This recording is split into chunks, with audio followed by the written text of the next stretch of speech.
Welcome once again to our maiden presentation. Our speaker to help us handle learning from incidents and to show us why do accidents keep repeating and to demonstrate what you and I can do. Justice Nkrumah, the right man for the job. Justice holds IOSH International Diploma in Occupational Health and Safety. He also a postgraduate diploma in Occupational Safety, Health, and Environment Management from the prestigious Ghana Institute of Management and Public Administration. He had his first degree, that's Bachelor of Science in Statistics and Computer Science from the University of Ghana. He holds a Master's of Science in Occupational Health, Safety, and Environment Management from the University of Portsmouth, UK. Justice is a practitioner, a trainer, an internal auditor with over 13 years of experience that held various HSC positions, providing advice and support to leadership and frontline workers in different organizations and in settings including mining, operation, maintenance, and processing and projects. Justice is currently a health and safety superintendent at a multinational mining company in Ghana, and he is the regional lead for the fatality risk management program for African business of that same company. Justice, on a normal day, uses his free time to learn tennis, and he's a fan of football and supports Manchester United.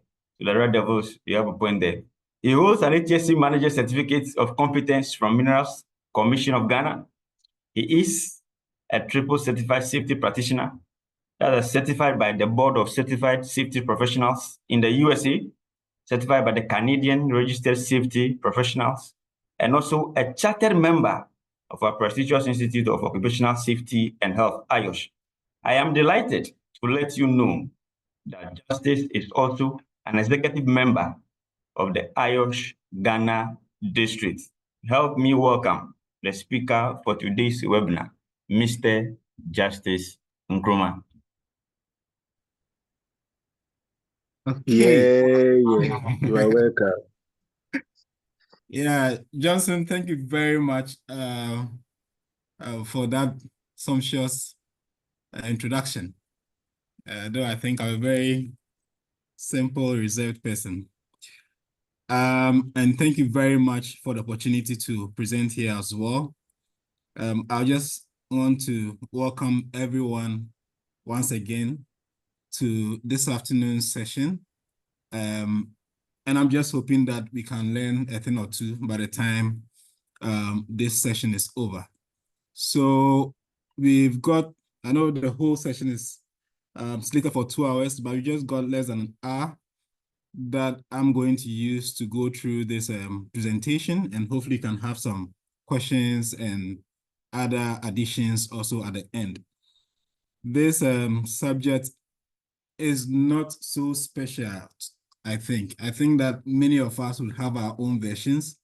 Many of us will have other strategies. So I'll be expecting that we will have a lot more interactions and even additions to what I have. It is quite broad, and so definitely I'm not going to cover everything.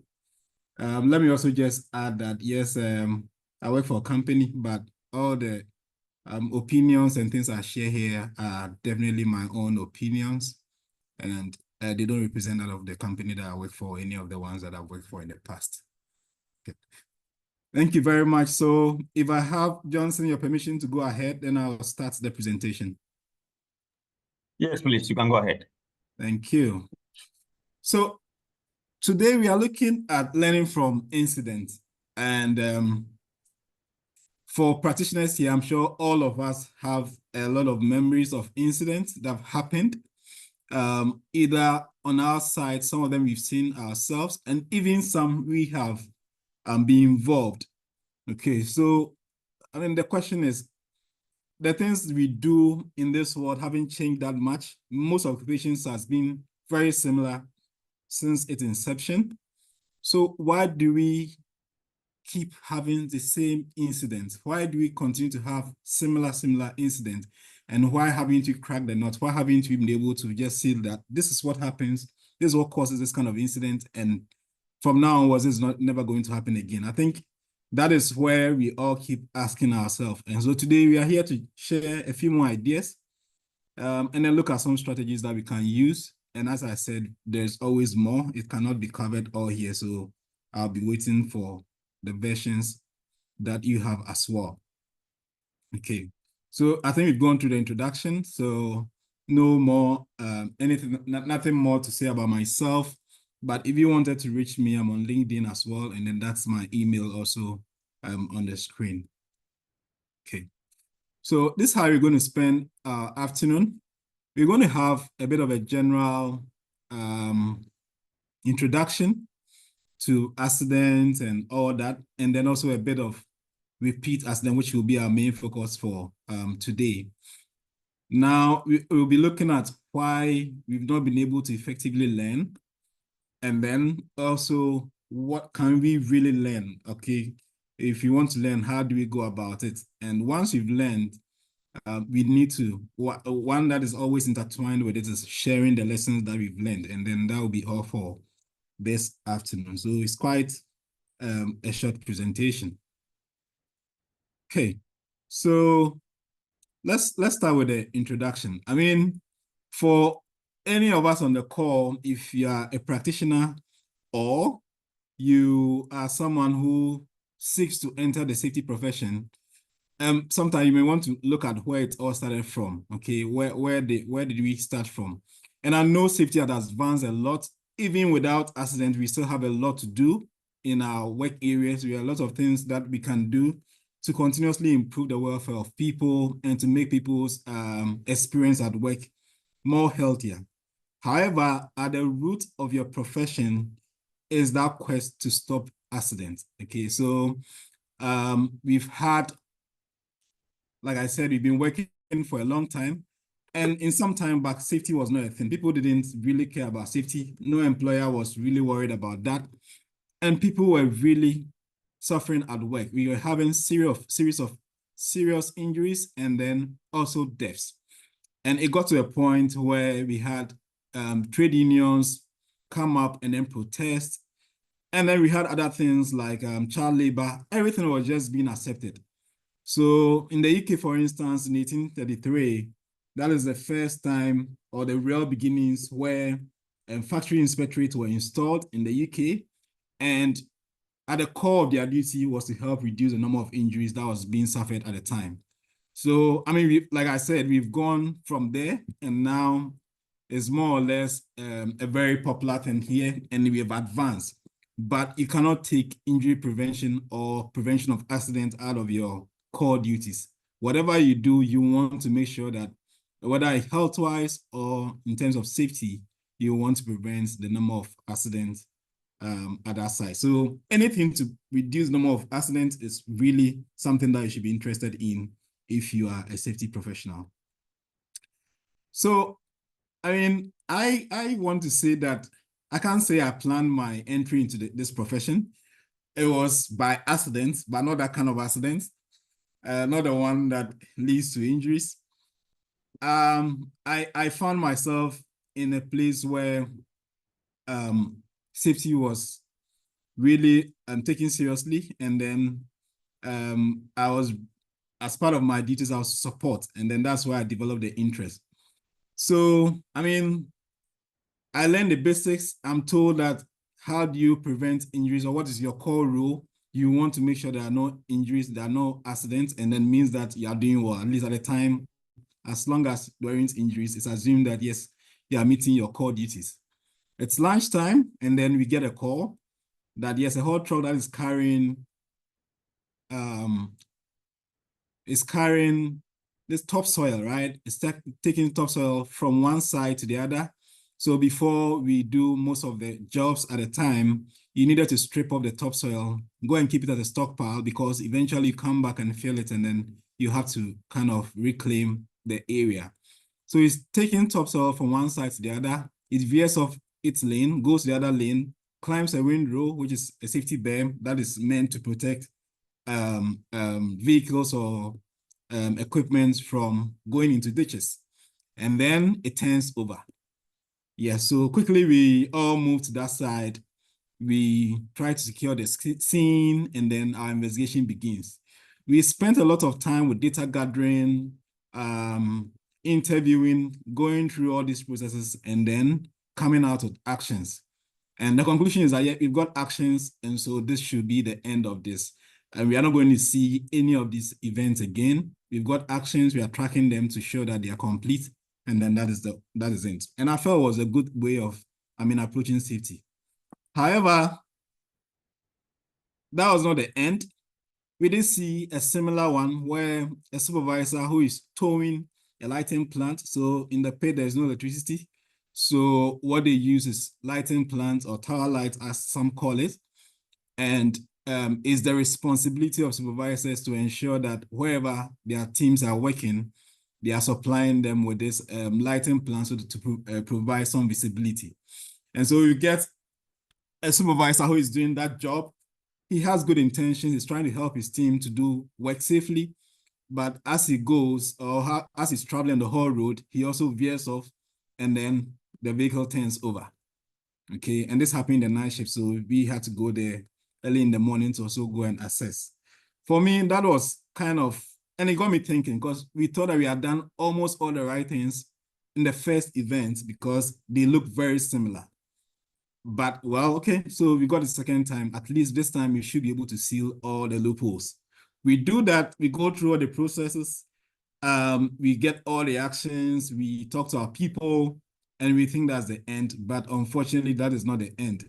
So at another time, we have a fuel truck also traveling down a ramp to go and supply fuel to an excavator. It veers off and then turns on its side.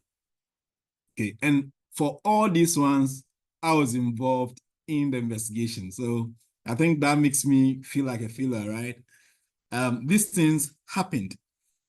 There are even more, and I struggle to find one where you see an image of myself in there. It's a long time ago, so it's not any of the places I work now. And this is another one. These are all very, very similar ones, showing you that these incidents keep recurring. At a point, I had to reconsider whether I was really in the right profession, right? I was now reconsidering if I was even in the right profession, because yes, your core duty is to stop accidents. Now we have similar accidents happening here and there. I mean, it happened over a course of some years, but you tend to question yourself whether you really know how to stop accidents, especially of a particular nature. And thank God I didn't give up, because at that point, like I said, I was just thinking, like, what else could we do? We had done all the things I knew, and then we're still having this event. So that's me sitting down there some years back, and now I have gray hair, so it's not this time, but this was some time back. And I believe that most of us on the call also have similar stories where you've seen a couple of events happen, and then happen again. In some cases, we've seen some of us have even been involved ourselves. Okay, so that is my own story about recurring incidents in my career. Do I still see some? Yes, I do still see some of these events happening. Now, my question to you is, what is your story as well? And I think you can go into the chat box and then also state what has been your story. I know you can't write a thesis here, but have you been involved in any repeat accidents? Is it something you have witnessed in your career, either yourself or at least in your workplace, seen a couple of things reoccur that you feel that you do not have a lot of control over? And that is basically why we are here. And that is why we are here to see if there are any things that we can do to improve this. Okay. So unfortunately, I couldn't find the magic wand. And like I said, I don't think I have it today. I don't think that we actually have cracked it yet. And so we have to continuously learn to improve. Now, this is not just my own only story. I think it's a story of even as a nation and even as a people. Wherever you are joining from, you've seen a lot of events that continuously happen. You've seen a lot of events that continuously occur. either on our roads, either in our factories, on the oil fields, in the farms, on construction sites, right? So yes, Sandra is talking about repeat economic incidents. She's seen that. And I believe that most of us have also, we also have our own experiences as well. I remember some time back on Twitter, someone, a white person who's never been to Ghana, he went on a bet that Accra was going to flood again the following year. And for me, it was interesting. That year, there had been a flood in Accra, and it wasn't that year alone. Previous year, there was. This person now, I mean, there have been commissions and a lot of political talk about how to improve that and how it wasn't going to happen again. This person went on Twitter and said it openly that he's placing a bet that we're going to have another kind of flood the following year. Lo and behold, the following year we did have the flood. Okay, and I'm sure if I ask you of other very popular repeat, you will tell me as well. So Obon is telling us that yes, he's found myself in such situations in the oil and gas, specifically on board the FPSO facility. So I think that you are not alone if you have seen that. You've seen also repeat petroleum tankers or trucks accidents coming from Kennedy, and then also repeat lifting incidents also from Lisa. So Lisa, Kennedy, these are not your stories alone. We have these all over us. David has witnessed a lot of them. He's dropped an object or kind of seen dropped object, potential near miss, and even pinch point injury. So I think we can go on and there. And I'm happy that we are all sharing our experiences. Repeat accidents are a thing that most of us have seen or have even been involved in. So like I said, on national scale, it's still there.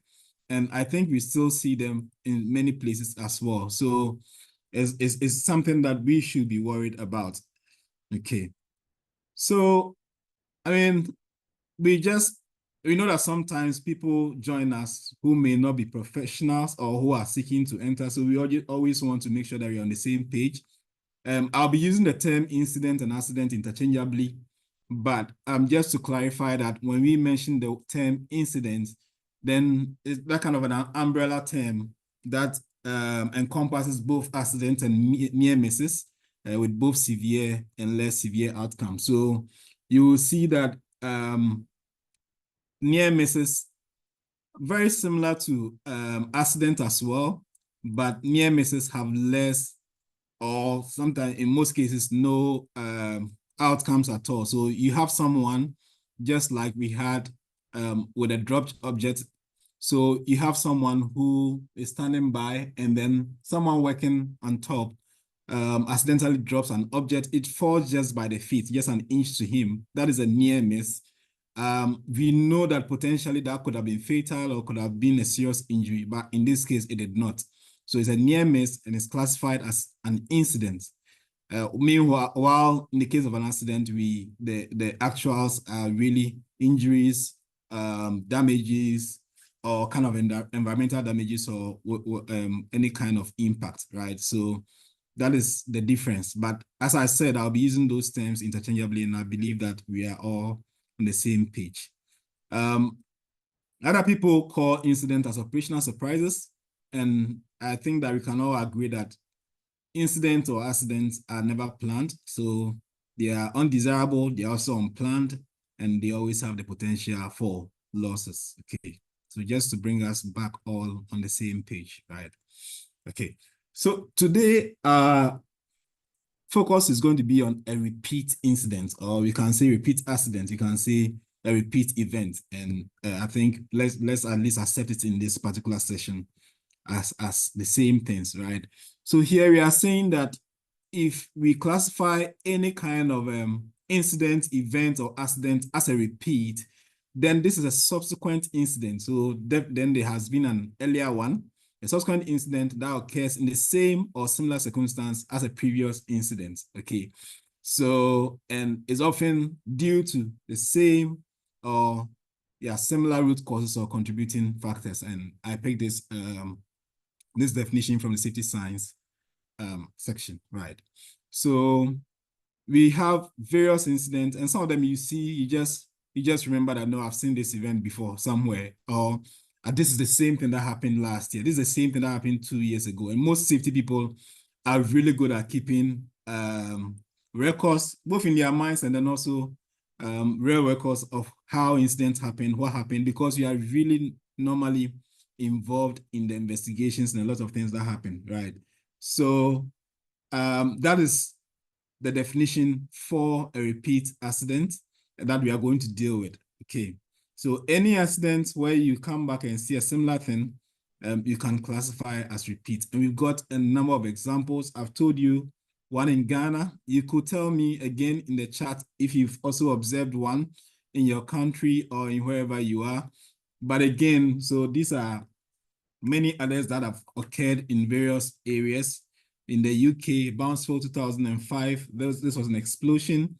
And all these ones were related to oil transfer. We've got the one in India in 2008, also a very serious one. And then also the oil refinery fire and explosion at Puerto Rico, also in 2009. There are a whole lot of them in any sector. And as I said, this is not something to prove. It's something we all know that exists with us. It's something we all know comes with us. And I myself have shared my story of how I observed so many repeat incidents at a place that I worked. So it's cutting across. So this is from a research and from and a paper known as Lessons That We Don't Learn. And this table is looking at lessons that was learned from various catastrophes or major incidents in the US. Okay, so on the left side, you are seeing the lessons learned issues, basically lessons learned, or almost like things that we learned from them. And then on the top, on the columns at the top, you are seeing the titles of these events. So I think some of them you can remember: Antrak attacks. We are seeing the September 9 attack. We are seeing Hurricane Katrina. These are very popular ones that most of us, even though we were not, or we've not been in the US, would have known about. And in this research, they looked at all the lessons learned and compared what they found independently. And then, as you can see in this table, you can see that a lot of them are just running across. So leadership is cutting across. We've seen a lot of issues with logistics, public relations, resource management, training and exercises. So these are all coming out from these various individual major incidents as lessons. So the question you ask is, which one was the first? If you learn that very well and apply to the other areas, why did the other ones also occur? Okay, so are we really learning? Are we really learning? And I believe, and maybe I can just give you all of us this assignment.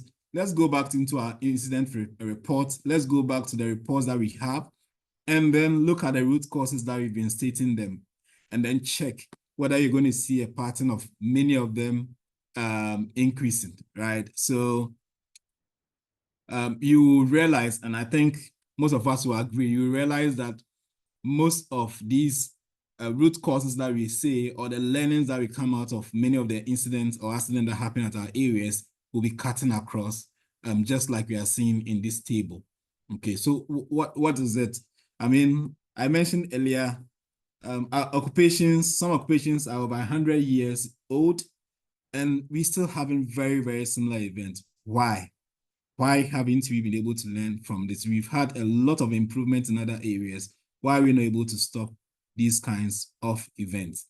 Okay, so maybe just coming back and winding down on the fact that repeat incidents are still in the place. I just took this one up from the IOSH website, and this is just this month.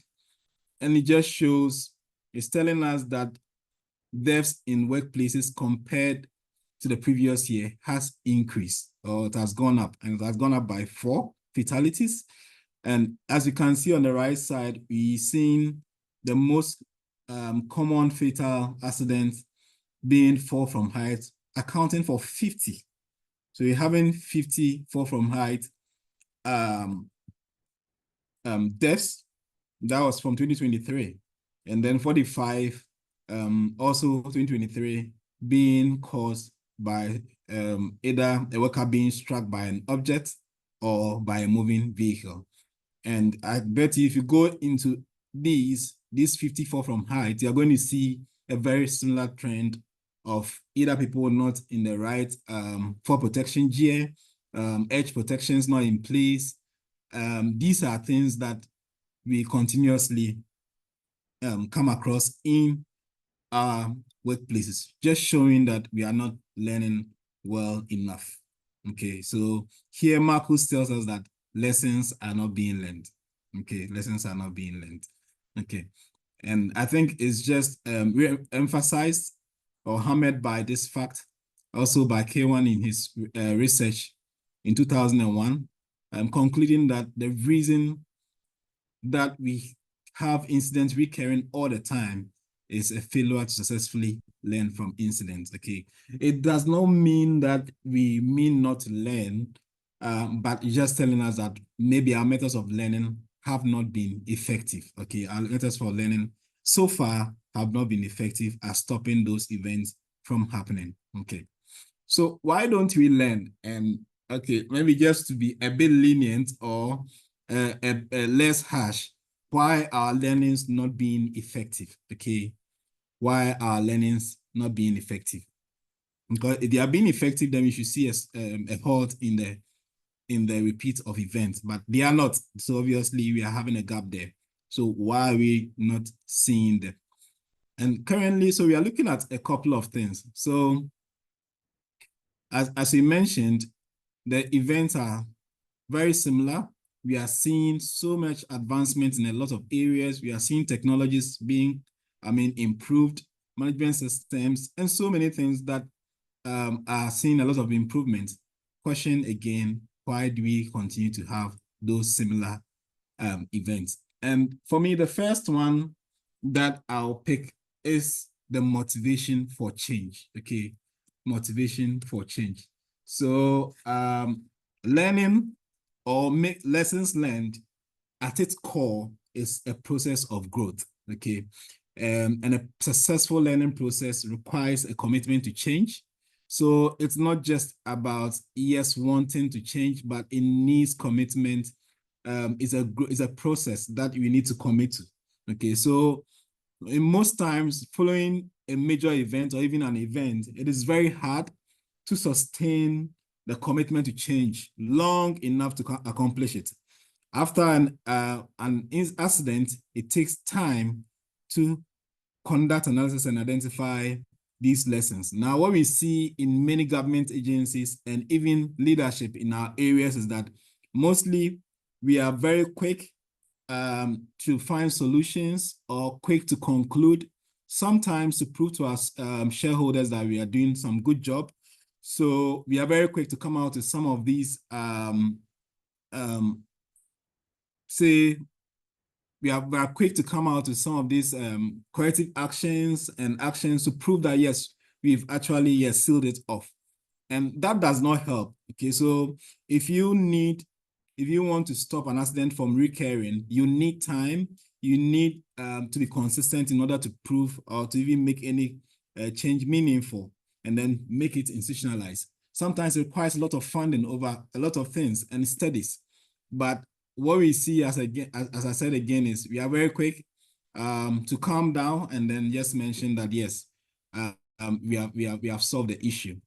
And in one of the researches, when people were being interviewed, an emergency response manager, and that's what he mentioned in one of the accidents that happened in the US. And he said, we did a lot of work with our politicians after the major events, but instead of keeping up, instead of pursuing those actions that became the long-term actions, 5 minutes after the event, they were into something else. And it happens even within our organizations where something happens, every manager is up here, everybody is coming around, and then we eventually get some initial ideas or initial actions, and then just after doing that, we we stop there. Okay, so we move on to next. People stop talking about it, and we think that it will not happen again. Okay, so that motivation to change, that zeal to continue, that kind of quest to seal it requires time. It requires a lot of investment, and if we are not doing that, then we will seal up. We come up with some actions and think that we are done with it, only for the thing to resurface at a later time. Okay. So again, we're talking about resource constraints. Most of it may require some funding, some new technology. And if we don't have that kind of commitment to it, or if you're not willing to allocate such resources, then we're not going to have these recurring problems solved. Okay, so basically, these ones are some of the reasons why we are not learning. We also have a situation where there's complacency in our systems. And this is especially the case where it happens in a neighboring company, in a neighboring organization in the same industry, but not at your site, sometimes in a different jurisdiction. And then we all think, oh yeah, this cannot happen here, it will not happen here. Or we are too parochial, we are narrow-minded, we look at what we have and we say, yes, what we have is enough, so that should be okay. So that complacency in our systems until something happens in our own side and we realize that no, we were exposed all this time. Last year, we got some fatalities in an industry in Ghana, mining industry in Ghana. And if you look at the findings, I mean, and you look at what was pertaining in their case, the same thing is happening in many other mining organizations. But ask again, apart from they themselves who felt the fatality, who would have done something drastic, all others will still manage to convince themselves that they are doing okay, and it won't happen here, we've got the controls, right until something happens also at their area. So basically, these are some of the reasons why we are not learning as we should, why we are not taking as serious as we should, or why we are not able to follow up learnings right to the letter to make sure they are institutionalized into our operations. Okay. So how do we learn then? I mean, we know, I mean, from what we have gone through that, yes, we do not have enough. We have not learned well. Our learnings, our strategies are not effective. So how do we do it? So first of all, let's look at, I mean, the kind of conditions that promotes learning. Okay. So the first one is organizational trust. And we are just looking at only two. There are a lot of them and we can find, but we're just discussing two of them. So in an area where there's psychological safety, in a workplace where there's trust, in a workplace where people are free to be themselves, in a workplace where people can express themselves in any way, where they can speak up without any fear of retribution, that area promotes or is a fertile ground for good learning, right? So in a just culture, as we mentioned it, people are encouraged, people are even rewarded for bringing out issues, for speaking up, regardless of who these things may concern. And it's important that as safety professionals, we aid our management in creating such a culture in our area. If we are not creating a just culture at our area, what is happening is that people are going to hide information. People are going to feel unconcerned. People are going to be afraid of bringing out issues. And that is definitely bad for learning. So in an area where we want to improve learning, organizational trust, psychological safety, just culture is something that prevails there. And we talk about just culture, we're not just saying that nobody is held accountable. It's just that fair balance of that accountability and also openness to accept whatever people talk about. Okay, so this is very crucial in creating an environment or conditions where learning will kind of thrive. Okay, currently in areas where people are learning, and it may not be the best, but research is saying, research from Homsma in 2009, they concluded that more lessons are generated and learned from errors with severe consequences as opposed to similar errors with limited consequences. And I think sometimes we may be culprits as well. So an event happens, we know the potential, we know that the potential for this is death, sometimes multiple fatalities. But the mere fact that it did not happen or did not get to the potential, we just tend to say, well, it didn't happen, and so we don't take it as serious as we should. The impact of an accident, of course, normally you get an event and then there's a whole lot of media coverage and maybe the regulators all come around. It's going to make management more committed to making changes, to committing funds, and then resources to make sure a change is felt. While in the same event, if someone did not die, if someone's hand was not cut, if someone did not lose any part of the body, and maybe it was a near miss, the same resources would not be allocated. So again, the impact of the incident plays a role in how people learn or how organizations learn. And as I mentioned, we should aim to reduce that fact. Okay, once there's that potential, we need to go out and ensure that definitely we are getting all the learnings that we can. Okay, so we're going to focus a lot more on lessons learned, right? How to learn lessons, okay? And there's a long process, but it's just shortened to 3. I'm just shortening it to 3. So basically, you've got an event or an incident. What you do is to evaluate it, and that depending on whether it's internal or external, that has a different process. But you go through the evaluation of the incident, and then if you do that well, you should come out with lessons compared to what you are currently doing. Okay, and then once you come out with the lessons, that is where the real learning takes place. Okay, so this is where we actually make real changes in our organizations. This is where we really talk to our people or engage our people to make sure that that change becomes part of the operations going forward. So basically, for the lesson learning process, I'm just limiting it to these 3. And I know that in our various organizations, we will have a very comprehensive process of going through. But I feel like, yes, you evaluate an event that has happened, you identify the lessons, and depending on where it happened, you go through a process. And then once you have identified lessons, it doesn't rest in a file or any kind of a shared drive anywhere, but we now actually learn from those lessons. Okay. All right. So like I mentioned, I'm looking at 2 areas now in terms of lessons learned. And one is internal learning. And then, of course, if you go to the other ones for external. So internal learning, here I'm referring to an accident that has occurred in your own organization. How do we learn? And I'm just careful not to go through a full accident or incident investigation presentation here. I know that's a huge thing on its own. So I'm just touching on a few things. I'm not going to go into the details, but investigation, we know, is at the core of learning.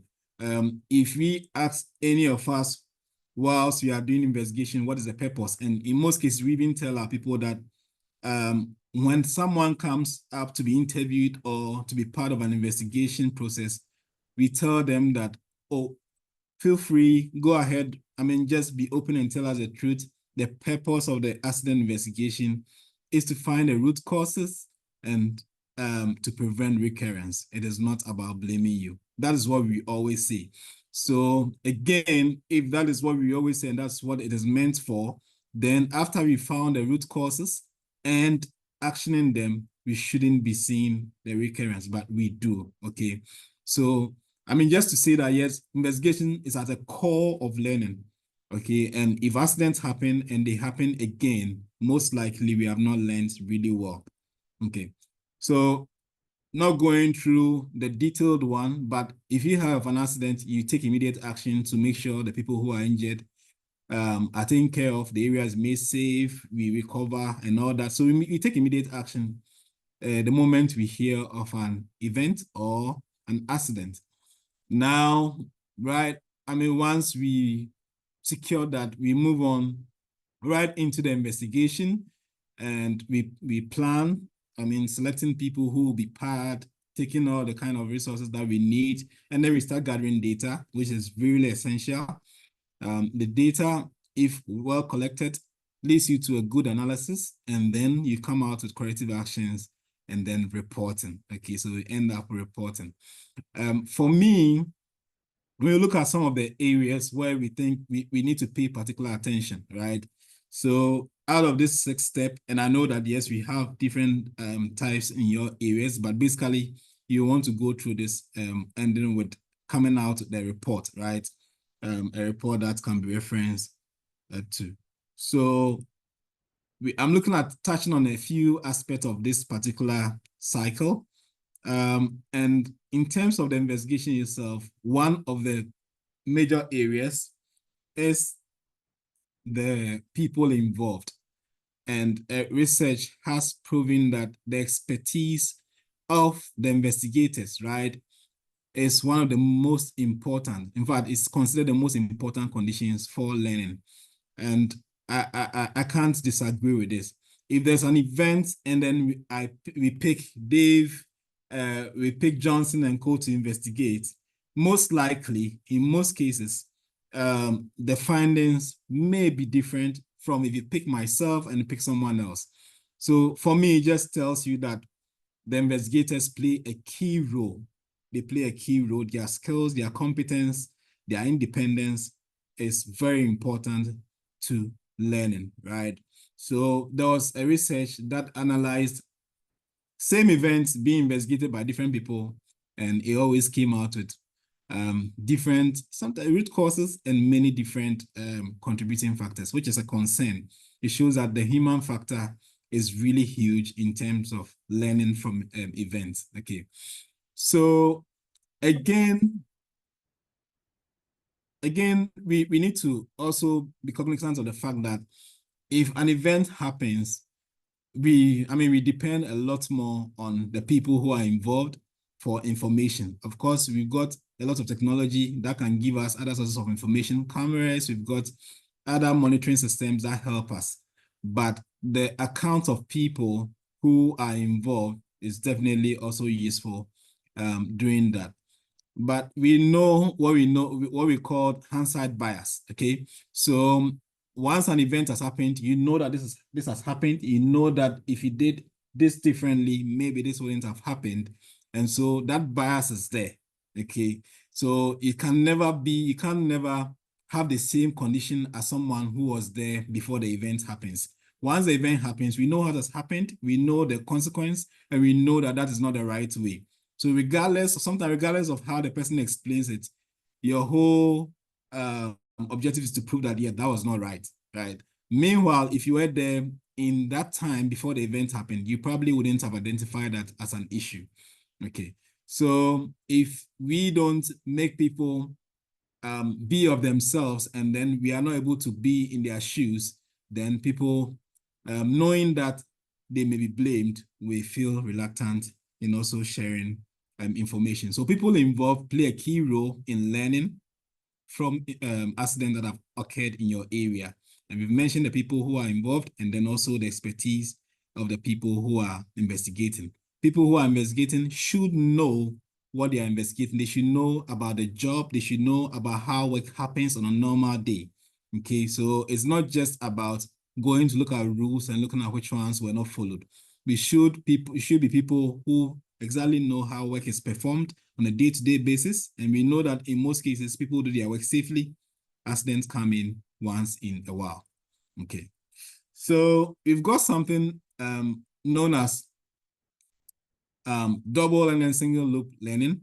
And here, I'm not going to go through that. This is also a huge thing, but just to say that if your investigations are looking really at the direct causes, the things that led to the event directly, then what you are doing is just solving the superficial problems, and that is single loop learning. In order to move on to double loop learning, you will need to continue to ask questions, question the values, question everything that went behind what we did. So you question the assumptions and then ask exactly, let them understand, and you want to understand why they did what they did. Okay, so those are some of the things that you need to do to move beyond the single loop learning into the double loop learning. So it's important that we all go through this kind of trainings to ensure that during our investigations, we are not just looking at just mere courses, direct courses, but really going beyond to ensure that we are having a very deeper learning of accidents, and then we can come out with real things that can prevent recurrence. At the core of it, again, is implementing corrective actions. I mean, you can go through all the very good investigations, come out with very good actions, which has its own kind of limitations. I mean, in many organizations, you're reporting, in fact, in some organizations, the report of the investigation is probably more important to them than the findings itself. So you've got a particular method, a particular format that your investigation must go through. It must have some particular kind of ending. And so the people who are doing the investigation are much more focused on making their reports fit the narrative or fit the things that management will accept more than actually understanding what really happened. And in most cases, people backdate, they look at the actions that are coming. They want to look at, is this action something that we can do before accepting it as an action? And sometimes I think it's okay to find an action which we know is difficult to do, but we know that can be fixed. I mean, can be the lasting solution to the events that are happening in our area. So in terms of action effectiveness, I'm just talking about two things here. After, of course, you want to follow up to ensure that an action has been completed. And I think safety people are really good at that. Whenever we have actions coming from accidents, we will track to ensure that it is closed. We hate to see overdue actions in our areas, and we make a lot of noise about it, which is really good. However, you need to move beyond that into action effectiveness review. And the recommendation here is that 3 months after an action has been closed, it's important that you pick someone who is not the action owner to go and check that same action that was completed 3 months ago, to check if the action was really completed well and it is still effective.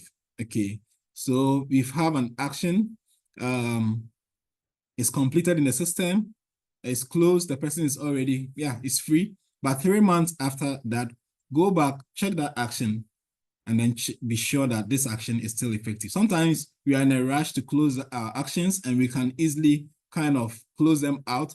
And then after a while, you go and the same problem is still there. So 3 months is a good time. But then we have also the 12 months, an annual 12 months after, to go and check the sustainability of that action. So 3 months you've checked, you've realized that yes, the action is effective, go there after a year and then go and check. If after a year it is still effective, you know the intent of that action, and then that is being fulfilled, then we can call that action sustainable. Now it's been embedded into your system. So it's important that when you ask someone to conduct a training, when you ask someone to purchase something, you ask someone to modify something, that is an action, all right, but know the intent of that action. Why are we asking the person to go through this training? Why are we asking this to be purchased? Why are we asking this to be modified? Okay, so you need to, doing this effectiveness review, you want to be sure that those things have been realized. Okay, so I see a hand up. Yes, so probably I want to allow, maybe you want to come in and add even more, or you want to ask the question. So please go ahead.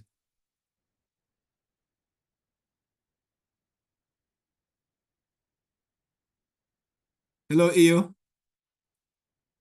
Or was it accidental? If it's accidental, then I'll go ahead. But if you're able to unmute, you should be able to come in and then add your contribution. Okay. Yeah, I think you should go ahead. So Actually, You can note the question after the presentation. That is fine. Okay. So you please note down your question, and then we can come back and then question or suggestion. I think it's a suggestion. So you can come and add up. Okay. All right. So that is it with internal ones. Investigations play a key role, and action effectiveness for me, play an even bigger role. If you're able to confirm those actions are good after a year, then I think that it is now part of your operations, and you can be proud that yes, you've made a change in your area. Okay, so how about external incidents? I mean, we can't wait for everything to happen to us before we learn. We definitely have to learn from others. We want to make sure that if something has happened in a different company, we can put in measures to make sure that it does not occur at our end. So here, I've got two things to look out for. Okay, so here we're looking at the technical process and then also the social process. So you've got an event that has happened in a different company, in a sister company, in a different country, but in the same industry. Sometimes even in a different industry, but very similar to what you do. What are you going to do? And I suggest that you go through a technical process first, and then also the social process. So you go through what I mean by the technical process and then also the social process. So with the technical side, basically what they are doing is to have people who understand what has happened, people who have expertise in this accident, sit down and then conduct a gap analysis of your own controls that you have at your site. So if you've got an event of an area where someone has fallen during a construction and is broken the back, okay, you know that you do construction as well, and you work at such height. What do you do? So you have people who are knowledgeable in that kind of task. You've got a release of a chemical, all that. Get people who are technical, people who understand what has happened in that other site, and make sure that we conduct, look at what you have, what do you have in place to prevent this thing from happening here? So what are the existing controls that we have? Note that, and then act against what was in place at the place where the event happened. And this is not just about looking at the description of the event. You actually have to go through that report and then be sure you know what they had compared to what you have. For all you know, they had the same thing you had, but this thing still happened. Now find out the causes of what has happened, and then also make sure you know the lessons, and then compare that to what you have. So that is the technical process there. And then the social process is now engaging with your own workforce. So like I mentioned, the context first, is this event relevant to my site? It's happened elsewhere, but is it something that is relevant to where I am? Yes. If it is yes, then you go ahead. So has a similar type even occurred previously on my site? Maybe 5 years ago, 10 years ago. Have you had a similar one? Yeah. And then again, is there a reasonable chance that this could occur? So probably you've had a no to even those first two. But looking at the circumstance in which this event occurred or this accident occurred at a different site, you suspect that there's a chance that this could occur at your site. Is a good time to learn. Okay. Now it says, are there any immediate actions to ensure safety of my site personnel? Some of them, it happens and immediately you know that, no, I have to quickly do this, even before you complete your learning. So yes, immediately you could take in some actions. There are some immediate lessons that you can learn right from just seeing the event. So you could take in those actions before you even go through the two other processes that I described previously. So we've got the technical aspect. So these are the questions. Are there any side gaps associated with this event? And I've discussed that. You are looking at your controls. You are comparing them to the controls that were there when this happened. What are the gaps? Do the actions identify best practices that can be implemented? So at some point, yes, you may not see a gap, but you see that because of their accident, they've gone a step higher than you. So yes, if there are some best practices that you can learn from them, yes, it hasn't happened at your end. You think you have some good controls, but it's a good time to upgrade your practices to the best practices. Okay. Now we move on to the social side. So you now from the technical side, you're able to identify the gaps and the learnings. Now it says, are there any key messages for the site from this event? So you've gone through the event from another site, you now will know what are the relevant things that you can now take to your own people, okay? And is engagement with site personnel required? Okay, so you want to be sure that following the event that has happened, you want to take the lead and engage your people that this has happened in this company. This is what we do. We want to reinforce it. We want to tell you that, yes, just telling you how important these things that you are doing, how they can prevent an event. Or we've already identified a gap. And so this is what we are doing going forward. And these are the actions that we are taking into place.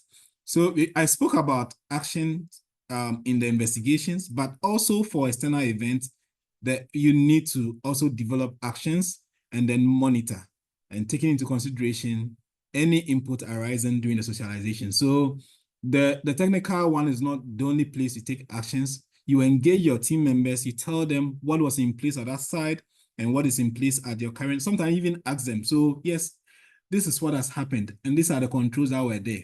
What do we have here that will prevent us from having this event? Now, if you can have that, then you can also ask if there are any existing gaps, what do you think we can do? The front line are the best to give you those ideas. And those ones should all form part of the action plans that you have. So the technical side and the social side all provide actions so that you can now improve the system. This is very crucial. This is very crucial in your quest to kind of halt any recurring incidents. Okay. Right. Okay. So now you've learned your lessons and we are just getting to the closing stages of this presentation. So you've learned your lessons. How do you share them? How do you share them? Now, the recommendation is that use visuals, right? It is important to make people see as close as possible what really happened. Text is good and you can describe it. People imagine them in different ways. If you have technology to be able to illustrate what happened in a visual way, that is the best. If you have photos of the area, visuals, if you have cameras and co, that tell you what really happened, it helps people to really understand the event, okay? So visuals, especially as adults, visuals really help us to learn better as against text, okay? Again, in-person engagement is preferred and is more effective. Now, when we do it in person, people understand it better, people can ask better questions, people understand your language more, even their own colleagues and other people who probably have better insight than others can share more. Okay, so I want to encourage that we do a lot more of in-person and if possible, targeted at people who do similar job. Okay, so this has happened to people who are working at height. This has happened to people who work in confined spaces.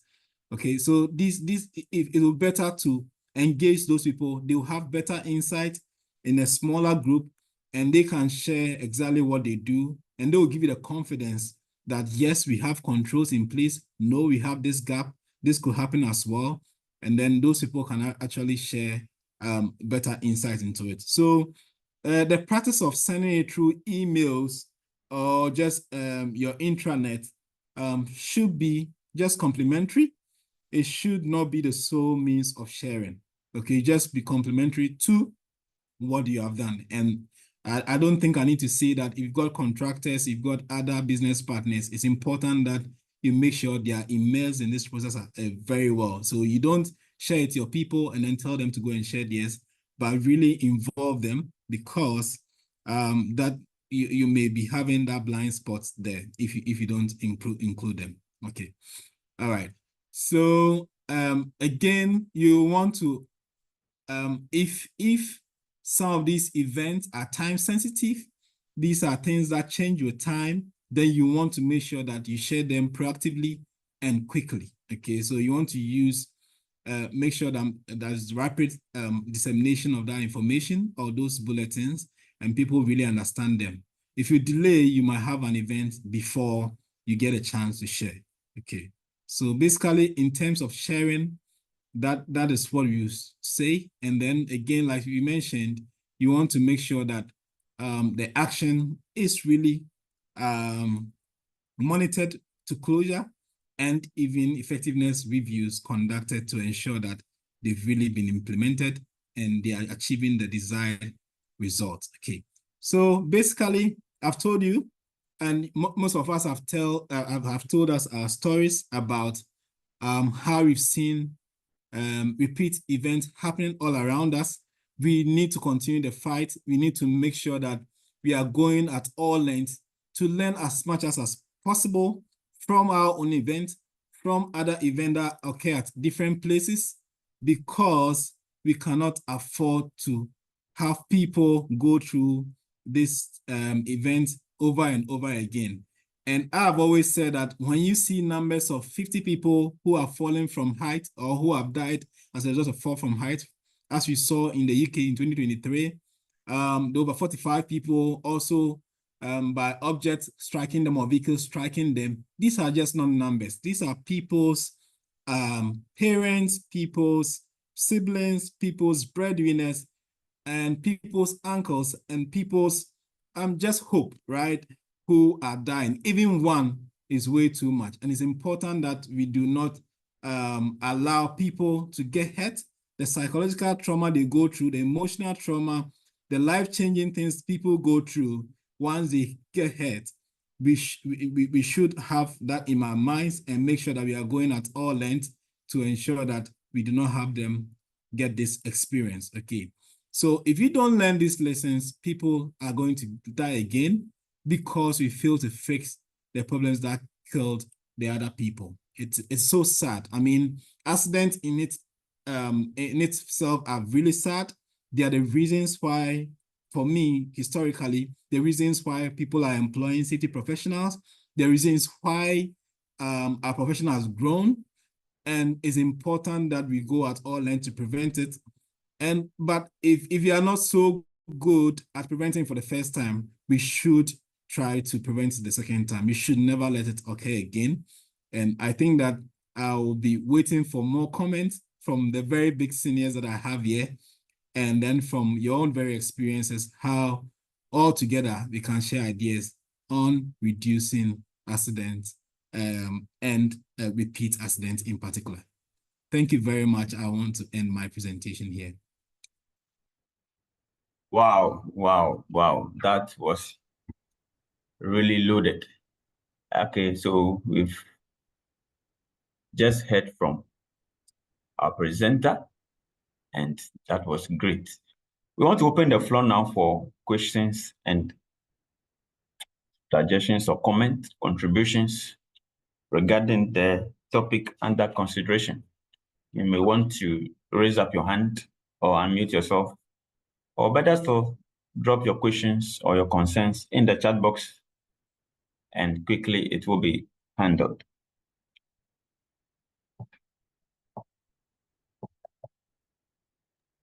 Thank you. So I'm seeing some very good additions by Bernard. Bernard Quatin is mentioning some of the points that really play a role in repeat events or repetition of events. So he's talking about root causes not properly identified. So going back to investigations, also wrong lessons learned and corrective actions. Again, investigations, and in case it is coming from an external point, maybe inadequate analysis, and then also corrective actions not tracked and implemented. Thank you very much, Bernard, for coming out with that. Okay. Okay. Right. So yes. So I think I see Ayo back. His hands are up. I think you can go ahead, as Johnson mentioned. Can you please unmute and go ahead? Good afternoon, Justice. Good afternoon.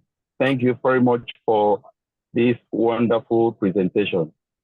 I really learned a lot from you, from your own story and the story of others.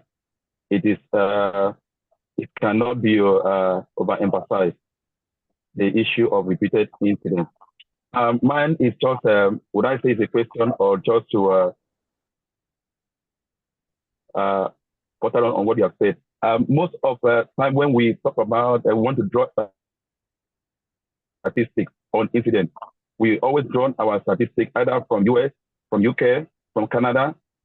But I want us to also begin to collect statistics with regard to incidents in Africa, West Africa in specific, so that we can be able to track and also get a trend. When we are discussing like this, it will help us to look at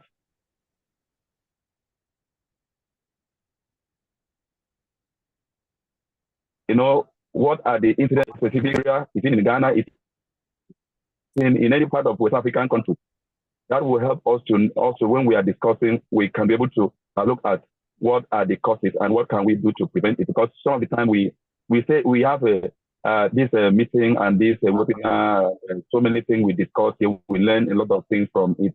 But sometimes we need to also look at how from this kind of information we are getting, what can we do also to try to be our own part, play our own part to see we can reduce those incidents when we are able to collect and know which one is more prevalent.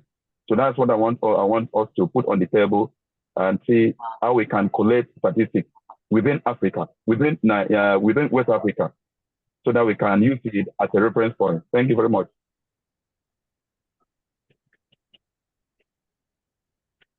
Thank you. Okay, just I think you can respond. Yeah, I think he made a suggestion, and that is really good.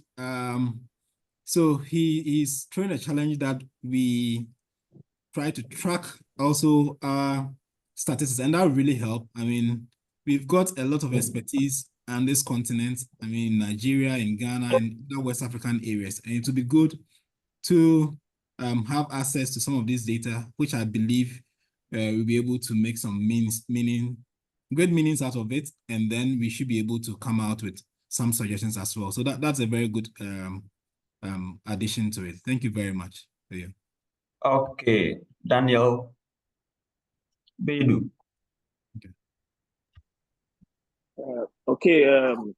Good afternoon, everyone, and thank you for the opportunity. So Justice, if I'm to make a contribution, you see, in the industry in which we are, one area that we need to be looking at is the groupings of our incidents, where some of it are considered as operational issues. Okay, so for example, frequency of maybe having a cut in tires and stuff like that. Some of these things are considered as operational issues. So what contribution I'll make is that whilst these things are considered as operational, having a good investigations into them to see their trends and understand the conditions that are bringing up can really help in also preventing incidents that are going to happen in future. So that is my contribution. Okay, all right. Thank you so much for that. In other hands, there are still some comments in the chat box. Okay, those who want the recorded video, stay tuned. At the end of the presentation, I'll give you how to get connected for such presentations. Okay, Sadat Entry is giving clapping for great presentation. And Informal Barry also said great presentation. Omolade also said great presentation with so many emojis. Well done, Justice, our very own Samuel. And also, Bakunayo mentioned that thank you for the insightful presentation. Okay, Lola de Viracu said, well done, Justice, excellent presentation. Isesego said, great presentation, Justice. What did I do on the hands? Daniel Bedu, is your hand still up or it was the first one? Okay, I think it's the first one.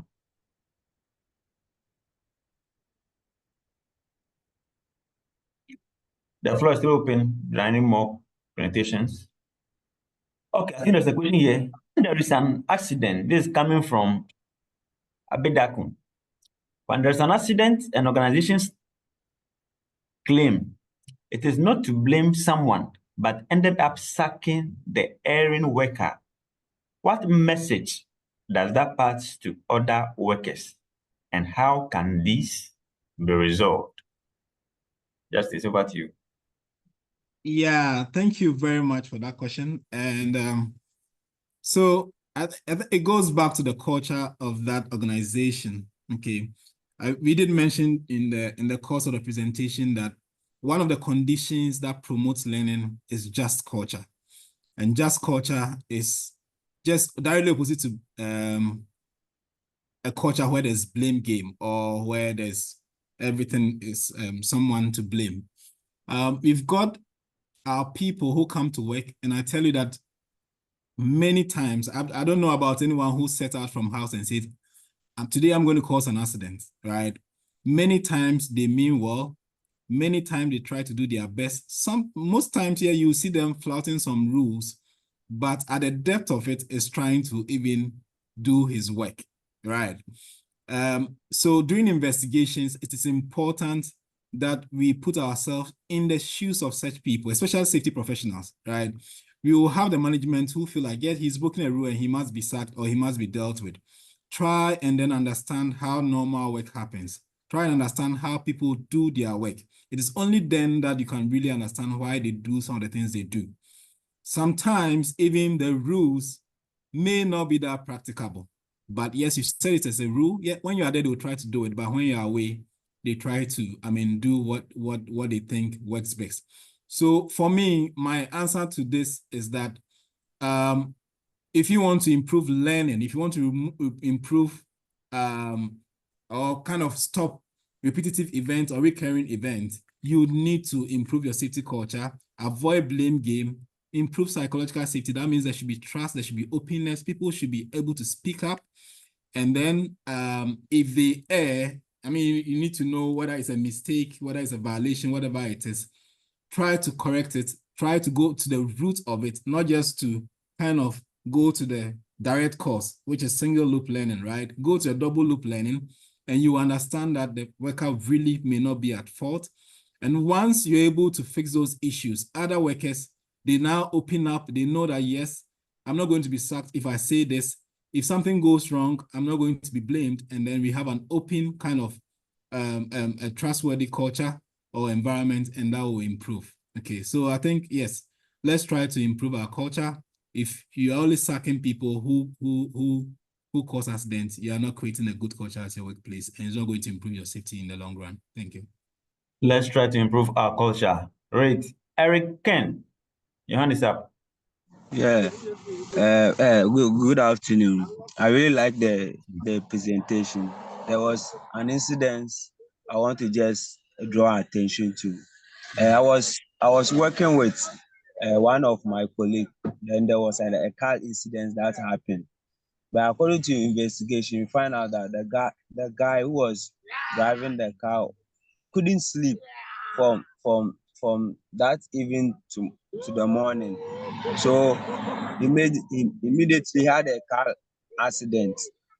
Then instead of the company to find a solution to the guy's problem, what really happened and why this incident happened, the company didn't bother to do any investigation to find out this is what has really happened. Immediately they just give the guy sack relief. Meanwhile, the guy has really performing for a couple of years for the company, but the company didn't consider, even they didn't bother rather to do the investigation to find out what is the cause root that really happened to that issue. Then later on, they just sacked the guy. Another guy came in to just help the company to know that this is what happened. The guy comforted, he explained everything. The company said that this is what the workers has been doing. The workers has been destroying the cars of the company. So which meant it is intention of the guy. Then the guy said no. The guy tried his best possible, but they couldn't find any solution to the guy's problem. So now.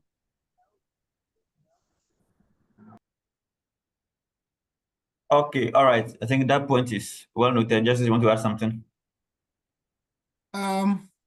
No, I think he made a point. He's clarified that they did not investigate. For me, the only thing I'll say is safety professionals, we have a role to play. We have a role to play in improving the conditions of our workers, the working conditions. In such an area, if you are the safety person there, you step in and then at least ask for investigation, and then hopefully you can come out with it, right? Because sacking people has never been the problem. The people are not a problem to be solved. There's always a root cause or an underlying factor there. Okay. All right, in the comment section, we still have some comments, great insights, going back to corrective actions already implemented to verify their effectiveness and sustainability is key. We share lessons as part of our safety meetings, which help to improve our control. That's coming from Daniel Bedu. Stellar presentation coming from Ellen Jima. Great lesson shared. Thanks from Philomena Sutha. Sandra said, when it comes to root cause analysis, I find when investigators are trained on same incident or root cause analysis methodology, then outcomes are more unified and not subjective. Okay, I think this is in line with what Justice said about when two different set of people are asked to investigate one incident, they are likely to bring about different reports. Fantastic presentation, manager. This is from Sadiq Mohammed. Aaron said, we don't have database HSE statistics report in our country. How can we have this database in our country? Justice, what you? Just I thought you answered that one for me. Yeah. I mean, statistics is really good. I did statistics as part of my first degree, and if you've got enough data, it's going to help you in making a lot of very good decisions. So the lack of it, yes, I agree with you, is not the best. How can we have it? I don't know. I don't know how we can have it, but I think that if we have relevant authorities who have access to this, yes, we should be able to collate all of these. And I hope that we still don't have them in kinds of shelves or something, but we could, in this world of technology, we should be able to have some of these things, and that can help us also access. I think that some agencies are probably doing well. So we see the ones from the road agency. Recently, I saw one from the roads, accidents on the road. And I think for some time they've been doing well, quarter on quarter, or sometimes even month on month, they give us a start. So that is a good start. I think if you go to the health area, yes, we've got some as well. They give us some of the statistics. So maybe a kind of a unified one, and maybe that will come if we have our law passed. That should really help us to make some decisions, just like other countries are doing. Thank you very much, Aaron, and it's a good one. Great. Still in the comment section, Lisa said, how do you suggest handling contractors in terms of lessons learned and corrective actions which can affect the organization? Right, Lisa, thank you very much. So I think I did mention something that contractors, very important people to our business. A lot of the things we don't want to do, they are the ones who do them. And whatever happens to a contractor obviously affects you as an organization in any way possible. So it's important that you treat them as one of your own. And it is a bit difficult because, especially for short-term contractors, someone comes in today, he's out tomorrow, or maybe in the next week, or he comes in after you have done all the work you think you did. So say you have an event, you go through the process of going through the lessons learned process and discussing with your people. But when you finish, another contractor comes in who has no idea of all the things you've done. And that is why DS is a bit more challenging. You need to be intentional. You need to be intentional about sharing lessons with them, about integrating them into your system. And also, I mean, the record keeping comes in here as well. So you've had one issue, an event from confined space, and then you've gone through lessons, sharing with your own people. You need to have a system where even after a year or two, if you have any contractors coming in who are going to do confined space, they go through that. Okay. Otherwise, you take it, you've done it well, and then the next thing that happens, it happened to a contractor who came in after you did your lessons learned process, or after you shared your lessons. So have a targeted program for them. Make sure that you know exactly the risks they are going to be exposed to. Make sure that they have access to the things that your employees have. You don't send mails to just your employees and think you are done. Make sure that contractors have access to those things. Safety issues should not be hidden. Okay, so make sure they've got access to all the safety procedures and then also the information that you have. I think that would be my advice. Thank you. Still in the comment section, Oluwakemi, wonderful presentations. Olufemi said, thanks for the wonderful presentation. Tommy said, fantastic presentation. Ebenezer said, awesome presentation, Justice. Okay. Peter, please, you can unmute yourself and ask a question. All right, thank you so very much. Can you hear me? Am I audible? Loud and clear. All right, thank you. And beautiful presentation, Justice. Thank you so much for sharing those very, very important safety nuggets. So for the purpose of knowledge sharing, I understand the fact that we are quite a number on this call, and I feel there are some things that really need to be spoken to. So as much as I am not an advocate of retributions, punishment, and negative reinforcement in the workplace, I must tell you this, that it's very, very important for us to understand from the angle of improving and sustaining a culture of safety. And I'm going to be talking to this, looking at the three syntaxes of improving and sustaining a culture of safety, which is personal responsibility, individual consequences, as well as proactive interventions. But I'm going to be speaking more on the individual consequences. So for organizations that have in place system structure before you have been onboarded, you know the rules and regulations, you know the do's and don'ts, and it's being implemented in line with the existing procedure. Everybody in the company knows that if I fail to come to work in 2 days, definitely I'm going to be going on 2 weeks suspension. I just use that as an example. Yeah. So if I'm being found, performing a job that could lead to an explosion in a chemical plant, looking at my expertise, my experience, and I still go ahead to do that. If there's a structure in place for retribution, then it needs to be implemented. I understand the fact that you don't want to, send a wrong signal to the whole entire workforce that once an accident happened, then, of course, you still need to investigate before finally now, implementing the sanction grid that has been established and communicated with each and every workforce before now.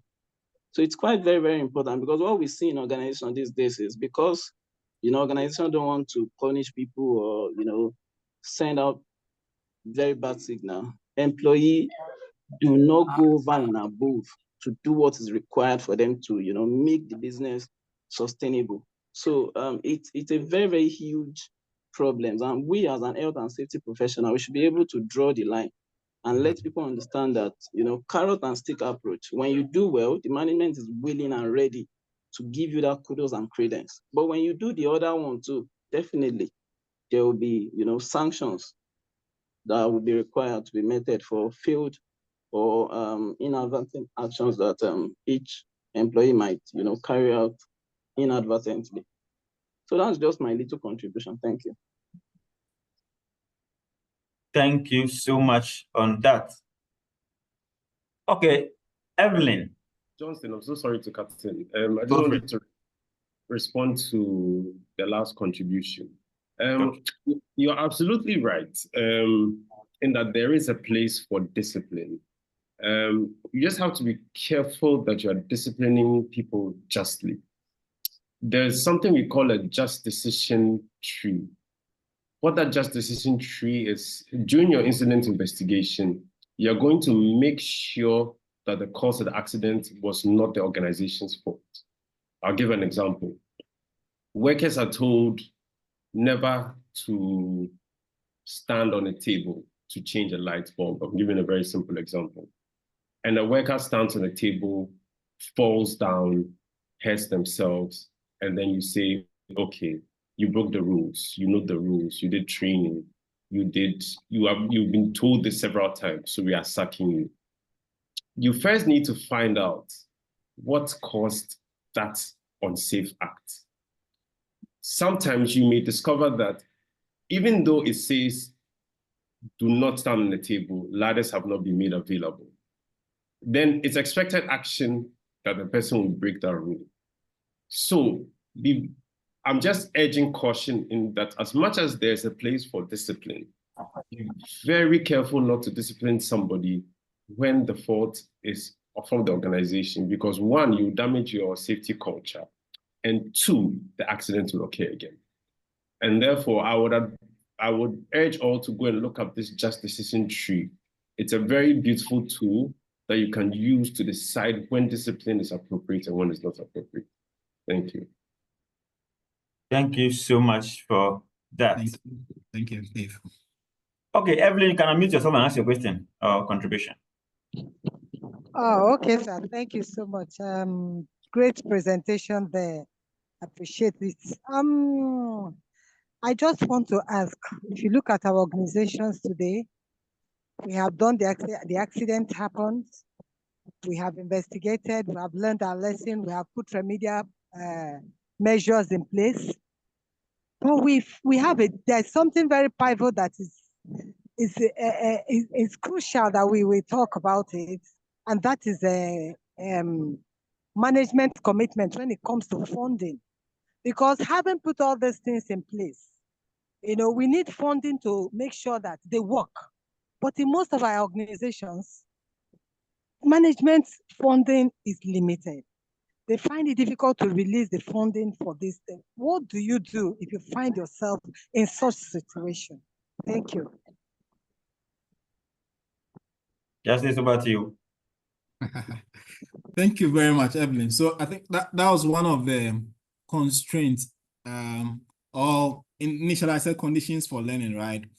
So resources play a role. Where management is not willing to commit resources, definitely your ability to learn will be impacted. Okay. So in case where management is not willing to commit resources or funding, it's almost like saying, yeah, let's leave it to the heavens, right? It's important that we commit resources, whether in terms of time, in terms of people, in terms of funding, to make sure that accidents that have a good probability of occurring are sorted out. I do not know what else we can do. I think for safety people, what we can do is to create a business case with it. Make sure that it's in their face. You let them know that this is the potential losses you are going to make sure in case we have this event, as against bringing in these funds. So it's all about proactively and influencing them, right? One of the major ways or major skills that a safety person needs is the influencing skills. Management will always want to cut their losses. They always want to make profit. And we are there, not against them, in support of it, but in a different way. So we need to now create that business case that, yes, this event has happened here. What we need to solve this event permanently is this. Now, just look at what we lost because of the event that happened last year or that happened in the neighboring company.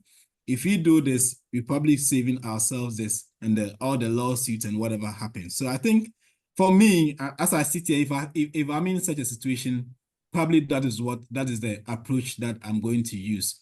We are not going to solve our problems, and most times we also have a role to play as people, but where it is essential, we need that management buy-in, and we need to use our influencing skills, get the people whose words matter. Sometimes when you have the chance with a CEO, the chance with the big people who can actually make the change, let's put these proposals before them. Sometimes maybe somebody is not explaining it very well to them, and we may be able to come out with it. I'm not sure whether this solves all the problem, but we can try a variety of other techniques to gain the attention of management. Thank you. All right, so on the comment section, Control SKG. Excuse me. Hello, one more thing. Go ahead, please. Go ahead. I would like to know if this session is recorded for future reference purposes. Will it be dropped in the group so that we can assess it? Yes, there's a record of the session. Thank you. The YouTube will be uploaded on IOSH, and we will also share it in the group. the presenter will also make the slide available to us. Unless, okay, let me speak to Justice Direct because if he can make it available so that our members. It is, yeah, it's available. So I'll push it to you. Okay, thank you. Thank you. Okay. So Sadat also has a question. Says, please, can we dwell a bit more on leadership committee versus repetition of accidents? What must be the leadership approach? I think Doc touched on this already. And from Isisego, the prime focus of incident investigation is to identify root causes, implement controls, and learn great lessons to prevent recurrence. Mostly, management has predetermined mindset of sacking culprits and unleashing punitive sanction. The mostly disheartening point is when non-technical member who has limited knowledge and idea on the field work, yet whatever he or she says is final. Okay, that was the contribution. I think we have a question now from Olufemi. What if the safety officer tries to intervene and he is threatened with sack? Should he sacrifice his job and stand his ground, or let the wrong decision of management to stand and look away? And this one will bring Doc back. Bring Doc back. So maybe I'll share my thoughts, and then I'm sure that others will come in. I mean, for some of these questions, as we can see, no one person is a repository of the knowledge, and we can always share our ideas and what we've been doing in our areas to improve ourselves. Different organizations are different levels of maturity, right? And in a matured organization, safety-wise, it will never happen that someone who tries to intervene is also threatened with a sack. Ethically, that is not right, and I don't think it should happen anywhere. In some areas, this could still occur. For me, you need to be as professional as possible, and I'll go back to what I mentioned to Evelyn. Influencing skills is key. Management should not be your enemy. Neither should the workers. Okay, so safety professionals play a very, very important role. And for me, you need to work with both of them if you want to succeed as a safety person. If you have an event where you feel someone is being unjustly treated, you need to speak up. You always have to speak up. You can't condone it. But maybe there are better ways of doing it so that people feel like, yes, this person I'm not speaking up because he's my friend. I'm not speaking up because I like him or her, but this is just the right thing to do. We have to do the right thing, right? If it is not fair, it is not fair. One day, it is 10 now. One day it could be. We've seen situations where management people who thought they are management people get treated the way they treated other people sometime. Okay, so I wouldn't keep quiet, but I think that there are always better ways of speaking up, either through the HR department sometimes, and then also the people who matter. We should be able, they are all human beings, and it can't be that when they say something, nobody says anything, and they can never be, they can never be spoken to. But I stand to be corrected. Maybe I've been lucky to work in areas where I don't see much of these, but I think that even if you find your place in a place like that, Olufemi, let's try to use our influencing skills to see how we can. Of course, if you try all that and it doesn't work, contact doctor, he'll get a better job and you run away. That's just a joke. So I'll come in and then add to what Justice has said. Risking your job is not it. I agree that a lot of organizations where this shouldn't happen and where the safety culture is the best, but it is happening a lot in a lot of organizations. I speak to a lot of people who are facing this. My advice is keep documentation of your advice. Send an email where you've clearly highlighted your recommendations. Why this is important is that an accident is likely to happen one day. There's likely to be an investigation. And to safeguard your reputation, to safeguard you being blamed or you being treated as a scapegoat, there should be documentation you can pull out to say that, look, I made this recommendation and it didn't go through. But yes, sometimes it will mean that you are going to stay, do the best you can, and then be looking for a company with a better safety culture. But please do keep documentation, because there have been a lot of cases around the world where what saved the health and safety professional was that they documented the recommendation and therefore they were not blamed. All right, from Victor, that good presentation, sir. Evelyn said, what do we do if management is not willing to readily release funding for remedial purposes, seeing that is very pivotal to achieving the objective of forestalling future occurrences, because that is what we often experience in our organizations. Top management commitment is limited when it comes to funding. In this case, what do we do? Justice.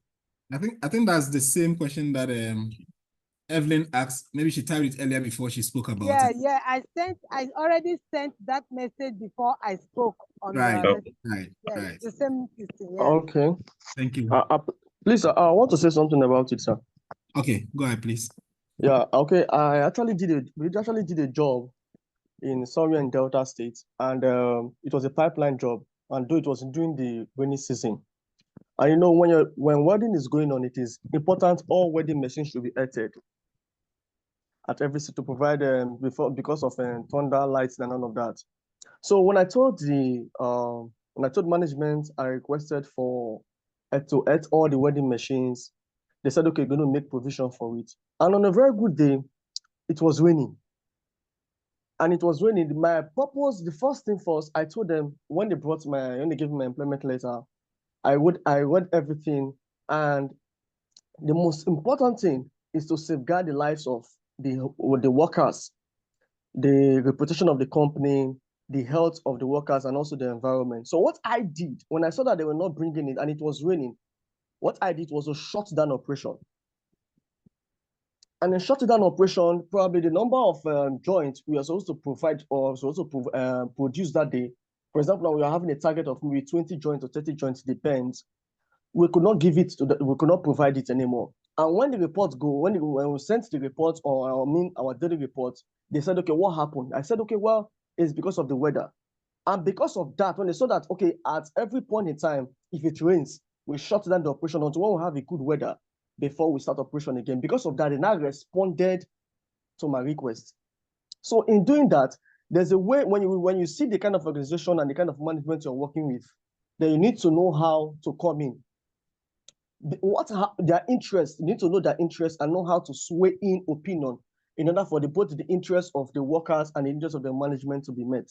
So on my own, what I did after studying it was to shut down operation each time it wants to rain, and each time I observe a thunderstorm. And when shutting down operation, number one, I'm safeguarding the reputation of the company, the lives of the people, the health of the workers, the lives of the workers. But then it was affecting the production. And when they saw that it was affecting the production, they have to respond immediately. So that's my own contribution to that. Thank you very much. Thank you very much. Thank you too. Patrick Esuma. Can come with your question. Yes, it's actually a request. Okay. So for those of us who are not on the group page, I understand Mr. Justice will share the slides and the recording as well. But those of us who are not part of the page, how do we get a copy of this? And then maybe the arrangement in place for us to equally join the page as well. Yes, please. No. So I'll share a link to the WhatsApp page, the IOSH Ghana WhatsApp page, in the chat box. Okay. All right. Okay, that's a good. Thank you. Right. All right. So on the chat box, Victor said, thanks for a wonderful presentation. David also said, very insightful presentation. Alexander, stay tuned. The link will be shared. Kwamina said, investigation can be done. The robust corrective actions can be recommended, but the need for leadership to commit resources to implement the actions become a challenge. This makes investigation look like it's for the paperwork. Okay, this has been said. It is reiterating. the word. Aaron said, thanks you very much. David said, mention a company makes use of the just three, and it is called SRL flowchart. Okay, so Shell company makes use of the just three, and it is called SRL flowchart. All right, that's also referencing Shell using that. Maxwell said, it appears to me that limited literature exists about this subject, and I think contemporary studies and researches should be directed towards unraveling extensively the various facets of this subject and how organizations could draw lessons from them, like Justice rightly shared. Okay. That was one input. And I think we are all here as change agents, so we should all carry it from our places. If we all start small, it will go a long way to help us. Great. I'm going to confirm that's exactly what we all need to do. All right. So Alexander, please, you can unmute yourself and ask your question or contribution. Okay. Good afternoon. Good afternoon. This is an interesting session, but I joined late because when I registered, the time they gave me was 2 o'clock. But I don't know, you guys started around 1. So I didn't have enough information. Yeah, I'm also a safety officer. Yes, sorry, Alex. We have a change of timing, but we communicate it. For Nigeria is 2 p.m. and Ghana is 1 p.m. So we communicated. Maybe you are missed out in the communication that we sent, but we ensure that people register earlier or before actually communicated. Sorry about the communication gap. Oh, okay, that's fine. So please, at the end of the day, are you going to share the slides on the IOSH, because I have to send the link. I just joined. Yeah, the IOSH. We'll share both the slides and the recordings once it's uploaded to the IOSH too. Okay. We will share the two. Thank you. Okay. All right. Please, thank you. Thank you too. Henry is also thanking for the link to join the page. Okay, I think there are no more hands. Any other contributions? If not, then we'll go back to our presenter for his final words, if any. Yeah, Johnson, thank you very much for the moderation. And great job. And thanks to IOSH for the opportunity. Also, thanks to everyone who made time to join this time. It's good to continuously refresh our minds and also improve and learn from each other. I think overall, all our actions should be geared towards preventing any incident at all. But even more important, if you've heard of an event that has happened elsewhere or in your own company, then you want to do everything in your power to make sure that someone else does not die from it or someone else does not also get injured. So let's continue with it, and the conversation can continue in our chat, in our group chat, and then anywhere that we have safety professionals. Thank you very much. Thank you too. Thank you so very much. Okay, so as part of the next agenda, we will invite Doctor to present